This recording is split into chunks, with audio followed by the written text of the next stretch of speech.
დაჭრა თბილისში მთავარის ინფორმაციით საბურთალოზე ჭილაძის ქუჩაზე შუახნის კაცს დაზიანებები ცივი იარაღით მიაყენეს.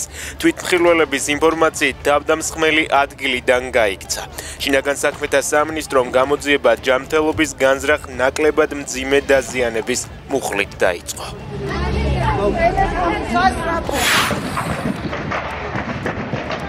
ძლიერი ხანძარი იყო მოსკოვთან ახლოს, სოლნეჩნოგორსკში სამშენებლო ბაზარი დაიწვა.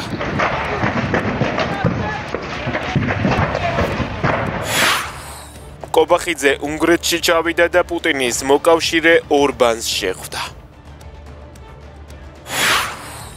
რამდენიმე დღის წინ დაკავებული უჩა ქემაშვილი თავისუფალია, ბრძოლას ვაგრძელებს, წერს აქციის მონაწილე სოციალურ ქსელში. გერმანია უკრაინას დამატებით 5 მილიარდი ევროს სამხედრო დახმარებას გაუწევს. ეს განცხადება გერმანიის თავდაცვის სამინისტრომ ზელენსკისა და მერცის შეხვედრის შემდეგ გაავრცელა.